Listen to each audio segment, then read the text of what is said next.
ঋণ থাকা অবস্থায় ঋণ পরিশোধ না করে কোরবানি করা যাবে কি? কোরবানির গোশত বন্টনের উত্তম পদ্ধতি কি? গোশত 3 ভাগ করা কি আবশ্যক? শরীকদের কারো পুরো বা অধিকাংশ উপার্জন হারাম হলে কি সবার কোরবানি বাতিল হয়ে যাবে? মৃতের পক্ষ থেকে কোরবানি করা যাবে এবং সেই গোশত কি নিজেরা খেতে পারবে? এক মেয়েকে আমার পছন্দ হয়েছে, মেয়েটিকে আমি বিবাহ করতে চাই, কিন্তু মেয়েটির নামও সাথী, আমার মায়ের নামও সাথী। মায়ের নাম এমন কোনো মেয়েকে বিয়ে করলে গুনাহ হবে? চিপসের প্যাকেটে আরবি লেখা থাকলে সে প্যাকেটটা কি করব? আল্লাহ যাতে দ্রুত হজে যাওয়ার তৌফিক দান করেন, এজন্য কোনো দোয়া আছে কি? আমার শ্বশুর বাড়িতে যদি আমার ফুফাতো, মামাতো, খালাতো ভাইয়েরা বেড়াতে আসে, সেক্ষেত্রে কি আমি তাদেরকে সালাম দেওয়া, সাধারণত কথাবার্তা বলাও না জায়েজ হবে? কোরবানির জন্য লাইভ ওয়েট মেশিন দিয়ে কোরবানি পশু ক্রয় করা কি জায়েজ হবে? আমার পরিবারের 4 সদস্য একটি ছাগল দিয়ে কোরবানি করলে হবে কি? শাহিনী আইডি থেকে আপনি লিখেছেন, আল্লাহ যাতে দ্রুত হজে যাওয়ার তৌফিক দান করেন, এজন্য কোনো দোয়া আছে কি? বিশেষ বা সুনির্দিষ্ট দোয়া তো নেই, কিন্তু আপনি আল্লাহ তাআলার কাছে সাধারণভাবে দোয়া কবুলের সময়গুলোতে করবেন, দোয়া আল্লাহর কাছে চাওয়াগুলোকে পেশ করবেন, চোখের পানি ফেলবেন, নিজে একটু একটু করে পয়সা করে জমাবেন, চেষ্টাটা আপনি করবেন অন্তত যে আল্লাহ রাব্বুল আলামিন যেন আপনাকে তৌফিক দান করেন। এমনি তার আগে আপনি লিখেছেন, আমার পরিবারের 4 সদস্য একটি ছাগল দিয়ে কোরবানি করলে হবে কি? আপনার 4 সদস্য বলতে আপনার স্ত্রী, ছেলে মেয়ে তারা যদি হয়, তাহলে সেক্ষেত্রে আপনার ছোট বাচ্চা কাচ্চা থাকলে তাদের তরফ থেকে আপনি পরিবারের কর্তা হিসাবে আপনি উপার্জনকারী, আপনার উপর কোরবানি বর্তায়, সেই হিসাবে আপনি কোরবানি করবেন, এটা ছাগল দিলেই যথেষ্ট হবে ইনশাআল্লাহ তাআলা। নবী সাল্লাল্লাহু আলাইহি ওয়াসাল্লাম হাদিসে বলেছেন, প্রত্যেক পরিবারের তরফ থেকে একটি করে কোরবানি বর্তায়। কিন্তু পরিবারে যদি একাধিক সদস্য তারা তাদের ভিন্ন ভিন্ন ইনকাম থাকে, আলাদা আলাদা সামর্থ্য থাকে, তৌফিক থাকে, তাহলে সেক্ষেত্রে সেটি ভিন্নতর বিষয়। নাজমুল ইসলাম সান এর দিকে আপনি লিখেছেন, কোরবানির জন্য লাইভ ওয়েট মেশিন দিয়ে কোরবানির পশু ক্রয় করা কি জায়েজ হবে? লাইভ ওয়েট মেশিন দিয়ে কোরবানির পশু আপনি কিনতে পারেন এটার ন্যায্যতা নিশ্চিত করার জন্য। গোশতটা আমার উদ্দেশ্য না, কিন্তু আমি ন্যায্য মূল্য পাচ্ছি কিনা জাস্ট এটা অনুমান করার জন্য আপনি এটা করলেন, তা হতে পারে। কিন্তু আপনি নিছক গোশতটাই মুখ্য, আমার গোশত বাজারে কত, তাইলে আমি এই কোরবানি গরু করবো না ছাগল করবো, আমার লস পড়ছে, দাম বেশি পড়ছে, এরকম উদ্দেশ্য থাকলে সেটা জায়েজ হবে না।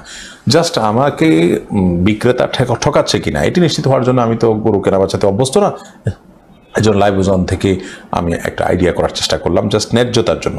উদ্দেশ্য যদি সেটি হয়, জায়েজ আছে। এরপরে আফিয়া ইবনাত আনিসা আপনি আইডি থেকে লিখেছেন, আমার শ্বশুর বাড়িতে যদি আমার ফুফাতো, মামাতো, খালাতো ভাইয়েরা বেড়াতে আসে, সেক্ষেত্রে কি আমি তাদেরকে সালাম দেওয়া, সাধারণত কথাবার্তা বলাও না জায়েজ হবে? বর্তমান পরিস্থিতিতে এমন যে কোনো কথা না বললে মাইন্ড করে বসবে। প্রথমত অন্য কারোর দিয়ে খোঁজখবর নেবেন, যে ভিতরতে কাউকে দিয়ে বলবেন যে আমি সালাম জানিয়েছি, কেমন আছেন জিজ্ঞেস করছেন, এভাবে কথোপকথন করবেন বাচ্চাদের মারফত, অন্যদের মারফত। সেই সুযোগ না থাকলে আপনি তার সাথে স্বাভাবিক কথা বলবেন, কথার ভিতরে কোমলতা সৃষ্টি না করে, পর্দার মধ্যে থেকে অকুল না কওলা মারুফ। আল্লাহ বলেছেন, মেয়েরা যে কথা বলবে সাধারণ এবং স্বাভাবিক কথা বলবে, এবং কথার ভিতরে কোনো প্রকার কোমলতা সৃষ্টি করবে না, যেমনটি কোরআন নির্দেশ করেছে। এরকম করে আপনি করতে পারেন যদি ওই লোক মারফত করতে না পারেন। সাকিবুল বখতিয়ার আপনি আইডি থেকে লিখেছেন, চিপসের প্যাকেটে আরবি লেখা থাকলে সে প্যাকেটটা কি করব? আরবি লেখাতে যদি কোরআন হাদিসের কোনো আয়াত না থাকে, তাহলে আপনি অন্য 10টি কাগজের ঠোঙা বা আপনার প্লাস্টিকের ঠোঙা যেভাবে ব্যবহার করেন সে ব্যবহার করতে পারেন, কোনো অসুবিধা নেই। আরবি লেখা থাকলেই যে সেটাকে আপনার বিশেষ সম্মান করতে বাধ্য, ব্যাপারটা সেরকম নয়। আরবি লেখায় খারাপ কিছুও থাকতে পারে আর সাধারণ কিছুও থাকতে পারে, এগুলোর বিধান যা লেখা আছে সেটার উপর ভিত্তি করেই হবে। তবে লেখা জোকা এগুলো অপমানজনকভাবে পায়ের নিচে যেন এবং অপমানজনকভাবে ময়লা ইত্যাদিতে না পড়ে, সেটা জ্ঞানের প্রতি যে আমাদের ভাষার প্রতি, জ্ঞানের প্রতি যে আমাদের শ্রদ্ধা থাকা উচিত, তার অংশ হিসাবে এটি সকল ভাষার ক্ষেত্রেই যথাসম্ভব খেয়াল করা উচিত। আলিয়াসান লিখেছেন, এক মেয়েকে আমার পছন্দ হয়েছে, মেয়েটিকে আমি বিবাহ করতে চাই, কিন্তু মেয়েটির নামও সাথী, আমার মায়ের নামও সাথী। মায়ের নাম এমন কোনো মেয়েকে বিয়ে করলে গুনাহ হবে? না, মায়ের নামে নাম আছে এরকম মেয়েকে বিয়ে করলে কোনো গুনাহ হবে না, আপনি করতেই পারেন। বাকি তাকে ডাকলে আপনার মা মনে করবে আপনার মাকে ডাকছেন, ব্যাপারটা তো সেরকম না। মাকে তো আপনি নাম ধরে ডাকেন না, কোনো অসুবিধা নেই ইনশাআল্লাহ। এতে আমরা এই ধরনের বিষয়গুলোকে অনেক জটিল করে ফেলি, মোটেও এগুলো জটিল কোনো বিষয় নয়। আপনি আপনার পরিবারে একটা সন্তানের নাম আছে আব্দুল্লাহ, আর একটা সন্তানের নাম আব্দুল্লাহ, মানুষ রাখতে চায় না, কোনো অসুবিধা নেই। এটা ডাকলে হয়তো কখনো কখনো একটু ধোঁয়াশা তৈরি হবে, হোক, তাতে কি আসে যায়, অনেক কিছুতে ধোঁয়াশা তৈরি হয়, এটাতে আমাদের বড় কোনো ক্ষতি হবে, বাট সেরকম নয়। এই জন্য এগুলোকে খুব বড় কোনো বিষয় হিসেবে দেখার কোনো কারণে, আপনার মায়ের নাম যা, আপনি যে মেয়েকে বিয়ে করতে চাচ্ছেন তার নামও যদি তা হয়, কোনো অসুবিধা নেই, আপনি বিয়ে করতে পারেন।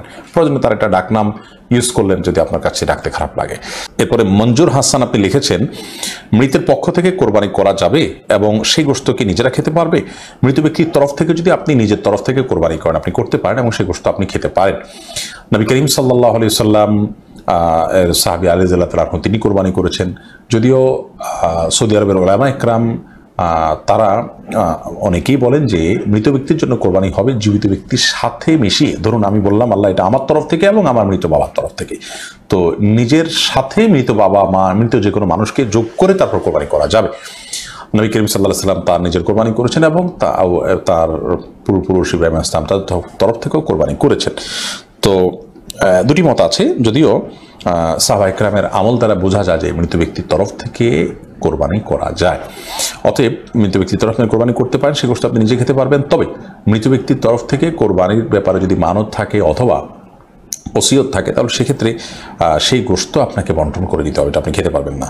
শহীদুল আপনি লিখেছেন শরীকদের কারো পুরো বা অধিকাংশ উপার্জন হারাম হলে কি সবার কোরবানি বাতিল হয়ে যাবে?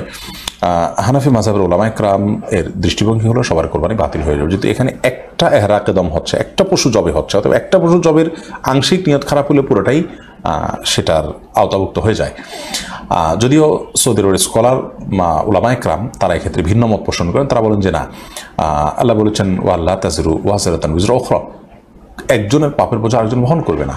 যিনি হারাম উপার্জন করছেন তিনি তার পাপ বোঝা বহন করবেন, আরেকজন তিনি হারাম উপার্জন করছেন না, তার হালাল থেকে করেছেন, তিনি কেন এর দায় বহন করতে চাবেন?